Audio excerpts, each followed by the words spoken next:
दिल्ली में स्टार्टअप कार्यक्रम को संबोधित करते हुए बोले पीएम मोदी, भारत आज दुनिया का तीसरा सबसे बड़ा स्टार्टअप इकोसिस्टम। खास बात यह कि कई स्टार्टअप फूड और एग्रीकल्चर में भी कर रहे हैं काम। आज भारत दुनिया का तीसरा सबसे बड़ा स्टार्टअप इकोसिस्टम है और इनमें से कई सारे स्टार्टअप्स फूड और एग्रीकल्चर सेक्टर्स में काम करते हैं। एआई, ई कॉमर्स, ड्रोन्स और ऐप को भी इस सेक्टर से जोड़ा जा रहा है। गृह मंत्री अमित शाह ने मुंबई के एक फिनटेक कार्यक्रम में कहा, यूपीआई और डिजी लॉकर जैसी तकनीकों ने भारत में लाई डिजिटल क्रांति। 2024-25 में हर दूसरा डिजिटल लेन देन भारत में हुआ। हमने एमएसएमई सेक्टर को मजबूत करना ही पड़ेगा और इसके लिए काफी सारी दृष्टि से सरकार गारंटर भी बनी है। डिजिटल और फिनटेक के माध्यम से, यूपीआई के माध्यम से भारत में एक डिजिटल रिवॉल्यूशन सामने आया है। 2024-25 में जितने भी डिजिटल ट्रांजैक्शन हुए हैं, इसमें हर दूसरा ट्रांजैक्शन भारत में हुआ है।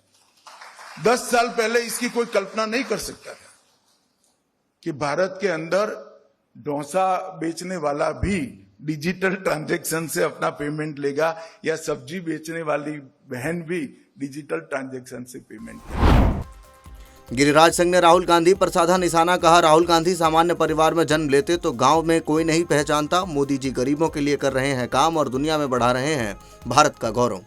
राजनीति में हाइड्रोजन और न्यूक्लियर बम नहीं होता है।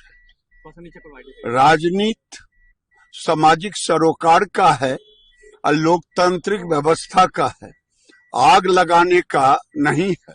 आज वो भारत को जलाना चाहते हैं, गृह युद्ध करवाना चाहते हैं और जिस ढंग की भाषा वो बोल रहे हैं, अगर वो भाषा मैं बोलूं तो उन्हें बड़ा बुरा लगेगा। मोदी जी को जिस ढंग से कह रहे हैं कि मोदी जी को 8 महीने के बाद घर से नहीं निकल सकते।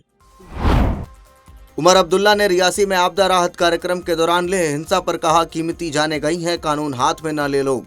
नुकसान तो हुआ है, इससे कौन इनकार कर सकता है। नीचे रखो भाई। पूरा कुछ जगहों पे तो पूरा पहाड़ नीचे आया है और पहाड़ के नीचे आने से लोगों के मकानों को जो है नुकसान हुआ है। कुछ ऐसी जगह हैं जहां पूरे मकान के मकान ही बह गए हैं और जहां मकान ठीक रहे वहां इन लोगों की जो एग्रीकल्चरल लैंड है उसको नुकसान हुआ है। अब जैसे मैंने अभी इनसे बात करते हुए कहा है, जितना हुकूमत की तरफ से इनकी मदद के लिए किया जा सकता है हम कर लेंगे। हाल अध्यक्ष डॉक्टर डी.के. सुनील बोले, 97 तेजस मार्क 1 विमानों का नया ऑर्डर 70% होगा स्वदेशी। आत्मनिर्भर भारत की दिशा में बड़ी उपलब्धि। It's a red letter day for us.